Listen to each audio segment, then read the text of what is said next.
Well, we would have had my father if he was alive, but he's dead, so he's not going to be here. You got me. Lady walks into the public library. She goes over to the desk. The librarian said, "How may I help you?" She said, "I'm looking for a book on self-help. Could you take me to them, please?" And the librarian said, "If I do that, wouldn't that defeat the whole purpose?" How many of you have ever asked somebody to do something for you that you could have done for yourself? A few hands go up. And by that, I mean, think about that. You've asked somebody to do something for you that you could have done for yourself. What does that say about you? Let's give an example. You're at home with your spouse, some friends, your kids, whatever, you're watching television. Somebody gets up to do something, go to the refrigerator, go to the kitchen, go to the bathroom, and you say, "As long as you're up, could you get me," fill in your own noun, "a beer, a glass of water, some popcorn, something."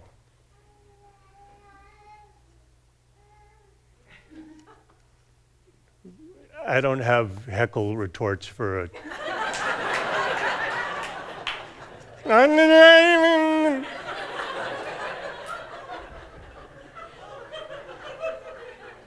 How many of you have done something for somebody that they could have done for themselves? So what's the point of this? If you've asked somebody to do something for you that you could have done, are you aware of that? Are you aware you could have done it? Are you a taker? If you've done something for somebody, are you a giver? Are you both? Do you know what you are? Do you care? Do you want to change who you are and your personality? Because these are personality traits. A giver, a taker, or are you both? I'm guessing most of us are both. But a lot of us know somebody that always asks you to do something that they could do. And at some point it becomes frustrating because you go, get your ass up and go do it yourself. In 1993, my father was not feeling well. My mother had made an appointment for him to go to the doctor. He didn't want to go, but she said, "I want you to go." He goes, "You're not going with me." She said, "No, I'm going to send your son." So I went with my dad to the doctor, and they ran a bunch of tests, and he had a doctor from Sinai Hospital in Los Angeles, California. His name was P.K. Shaw. He was Indian. And he, "Oh, Mr. Hackett, you have an occlusion in the heart, and we need to take care of this right away." And my father said, "What do you mean an occlusion? What are you talking about?" "Well, you have a blockage in the heart, and we're going to fix it." "How are you going to fix it?" "Well, we're going to cut open your leg." Whoa, what? We're going to cut up? No, you're not going to cut open anybody's leg. No, we cut open the leg and we harvest a vein. What are you, planting corn in my leg? No, we take out a vein and we put it in your heart. How do you get to my heart? Oh, we open up the chest. No, you're not opening up the chest. "Oh, yes, Mr. Hackett, we have to do that." "No, you do not have to do that. If we don't do that, there will be big problems." "What do you mean big problems? What kind of problems are we going to have?" "Well, if we don't do that, this could impact your quality of life." He said, "My quality of life's not that good now. That's why I'm here. My fingers are numb. My feet are numb. I'm fat. I'm overweight. I don't feel so good. I don't sleep so good. I got arthritis. I got diverticulitis. I got diabetes. How much worse could it get? You could die. That might be better." He said, "How long do I have?" He says, "You have," we don't know. We never know these things. You could have 2 hours, 2 days, 2 weeks, 2 months. What's the longest I could have? The longest? You could go maybe you could go 10 years. Probably not, but maybe 10 years. And my father said, "I'll take the 10 years." And he did. And somehow, with everything and all the maladies he had, he managed to last 10 years. And my father, Buddy Hackett, for those of you that know him, he was huge in the 60s. He was as big a comedian as there were. He had more appearances on The Tonight Show with Johnny Carson than any other performer. He was a giant star in the 60s. He was in It's a Mad, Mad, Mad, Mad World, Music Man, and The Love Bug, 3 of the biggest films of the decade. He worked in Las Vegas 30, 40 weeks a year, always selling out. He was a giant star, and that was my father. But being a giant star and being America's favorite comedian Doesn't mean you don't get sick. Doesn't mean you don't get overweight. It doesn't mean you don't have heart disease. And it doesn't mean you don't have all the other maladies that go with it. But my dad didn't want to be opened up in his heart. He didn't want to be cut open. He didn't want his leg cut open. He didn't want his chest cut open. And he knew what was coming. And he died the way he wanted to go out, with no one cutting him open on his terms. Now, in those days, in 1993, that's what they did. They opened up your leg, they took out a vein, they harvested it, they opened up your chest, and they put it into your heart, and they rerouted around your heart to clean it up so that you would have blood flowing to your heart. 5 years ago, I was diagnosed with the same thing my father had, coronary artery disease, which was nice of my father to pass that on.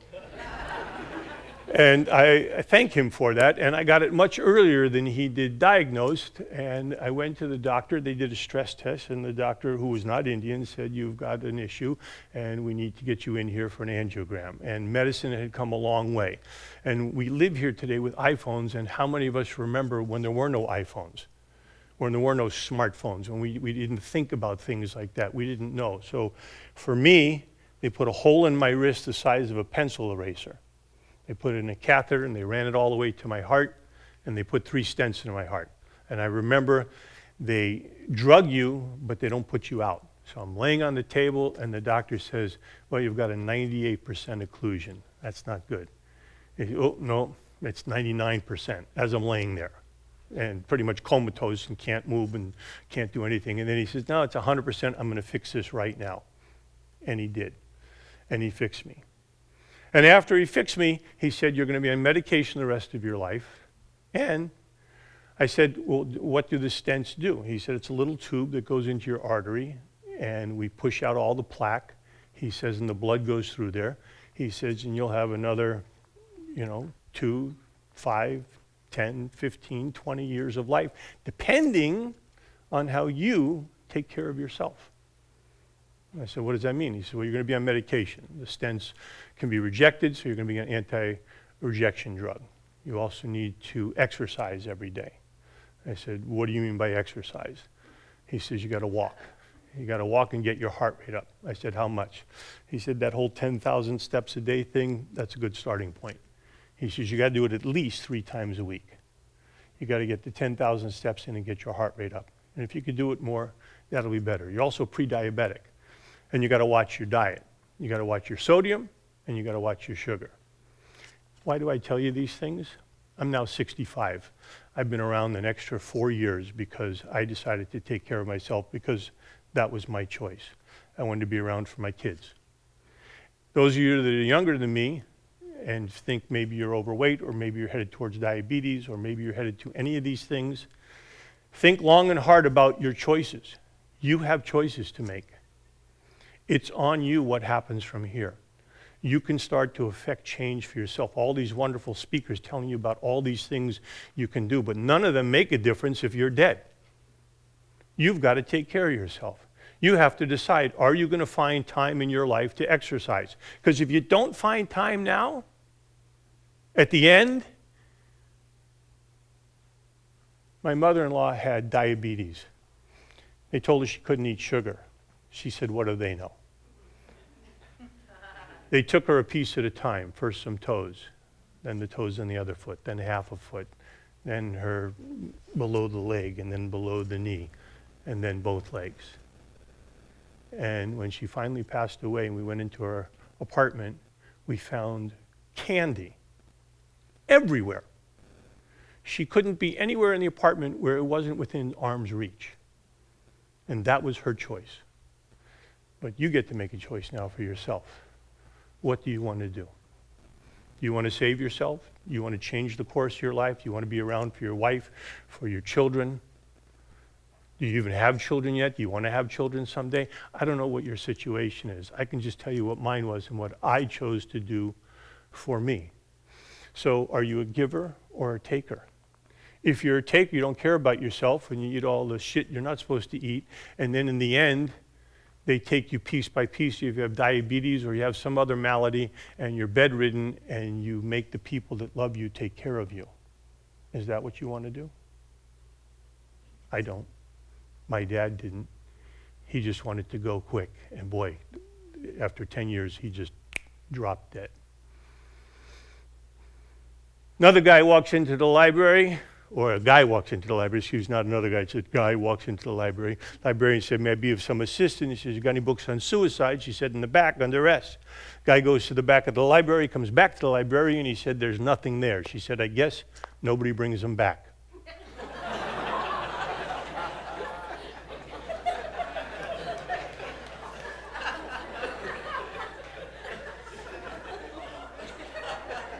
Guy goes to the eye doctor. The eye doctor says, how can I help you? He said, I'm having trouble seeing far away. The eye doctor said, stick your head out the window. Tell me what you see. He sticks his head out the window. He said, I see the sun. The eye doctor said, how far do you want to see?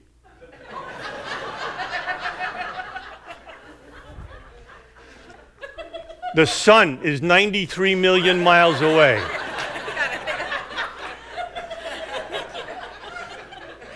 You got to get these because it's a TED Talk and they put that red dot there so they want to trap you if you're the performer and you can't leave from here. I feel like I'm on Mars.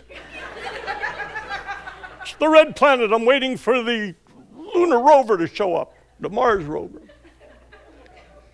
So my dad is gone. I've been taking care of myself. And what does taking care of yourself mean? It means reading. In today's world, we pick up our phone, we Google something, and we learn. So what do you need to do? In my case, for heart disease, I had to exercise my heart, and it wasn't a lot. I went walking the first day, and I went, I can't walk this far. Next day, I walked, and I went, oh, God, I'm so tired. And after a couple weeks of work, I went, I'm getting through this pretty quick, but I was bored out of my mind. My wife got me headphones. She says, here, put these on, listen to some music. Then I started to realize I'm 65. The kids, my daughter picks up a phone, knows how to do everything with it. I said, well, what do you do? And she showed me, and I started listening to podcasts and murder mysteries and books and all kinds of information. So now all of a sudden my 60-minute walk that I thought was a waste of my time because I just needed to do it to keep alive for my kids now became a place where I could ingest information incessantly. I could listen to all kinds of things. I could search podcasts. I could listen to politics and sports. I could listen to opinions. I could listen to whatever I wanted that was interesting to me and find it and listen to it. And by the next day, I wanted to go walk because I wanted to finish what I was listening to. It was great. Then I had to change my diet. Now, these two things are the killers of so many. You know what they are?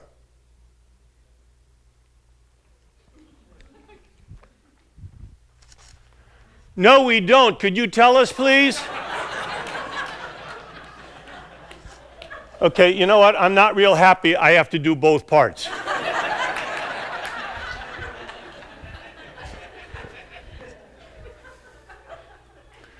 Sugar and sodium.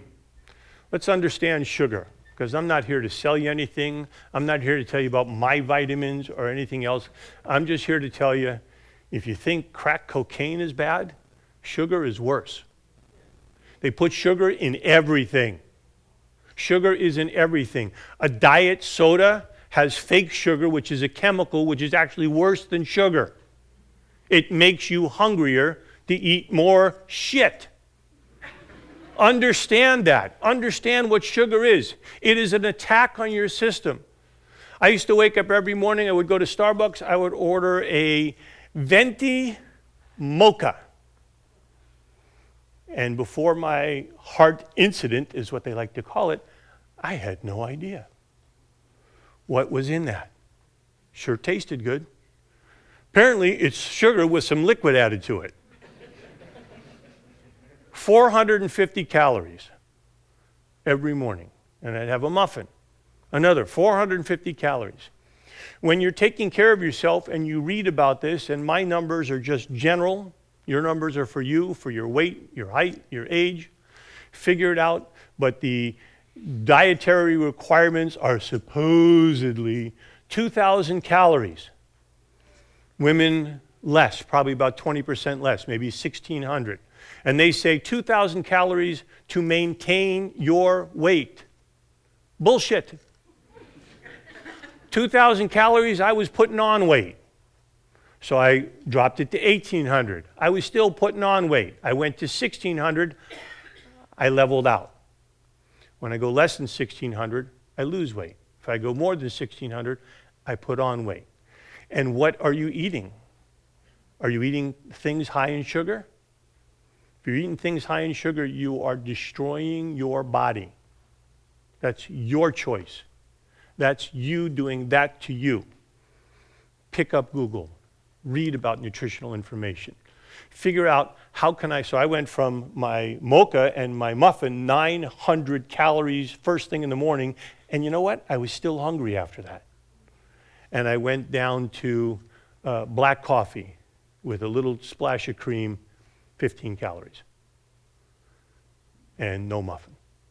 So now I was starting to take better care of myself.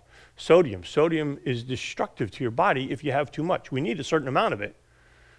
But if you ever had a hot dog at Costco, it's got 1,000 and something milligrams of sodium. It's pretty much just looking for a place to wedge itself into your heart and kill you. So those are your choices. You've got to make choices for yourself. You've got to decide, are you going to be a giver or a taker or both? And how are you going to help yourself and the loved ones around you?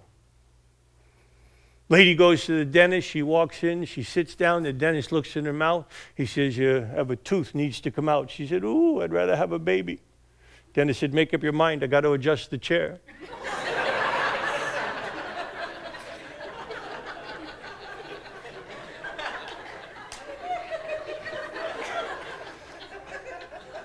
Another lady went to the dentist, had a very low-cut outfit on. She sat in the chair. He looked at her mouth. He said, I can see by looking in your mouth, you're not wearing a brassiere. She was from New York. She said, no kidding. Why don't you look up my ass, see if I'm wearing a hat?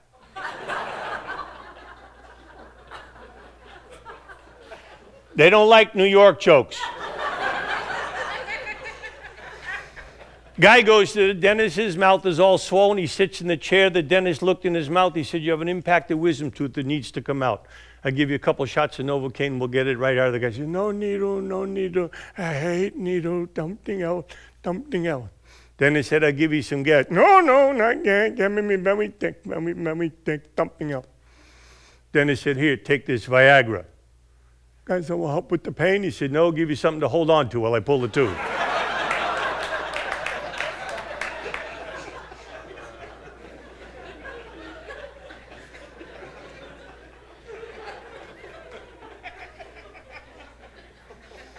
My father was my best friend. I hated losing him. But in all the time he was sick, and even at the point where we went to the doctor who told him how much time he might have to live, he always said, someday I'm not going to be here.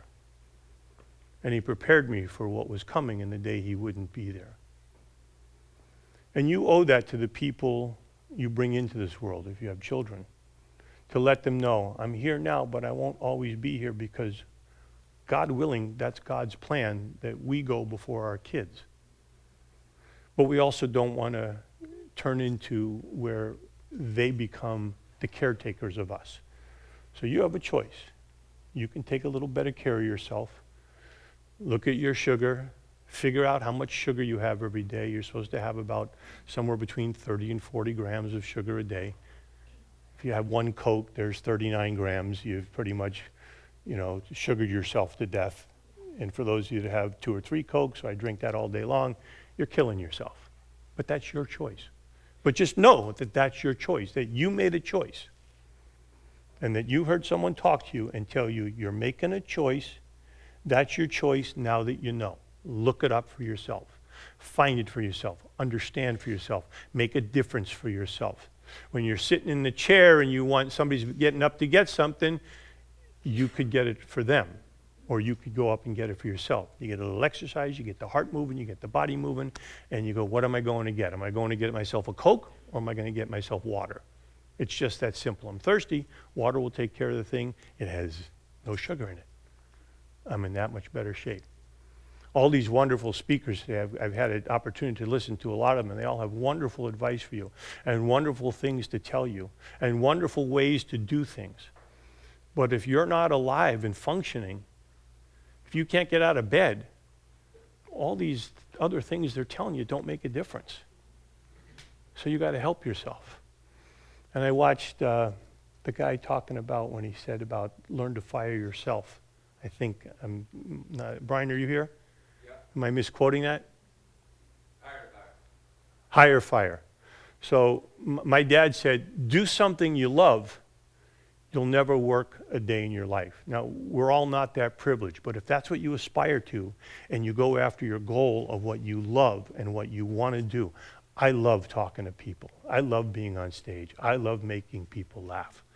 I love this so much, and luckily for me, I'm not an athlete where my physical skills start to deteriorate and I can no longer, throw a ball or dunk it. I can talk as I live life experience, and now I walk in the morning and I take in so much more information to talk to you folks about for whatever it is. This is my first stop. Matt called me out of the blue, asked me to come do this and be the special guest at a TED Talk. I've seen these things online and always wanted to do one. And so now I got my opportunity because I aspired to do it. I was prepared to do it. I'm happy to do it. And I hope you will take some of this with you and change your lives for the better. Thank you.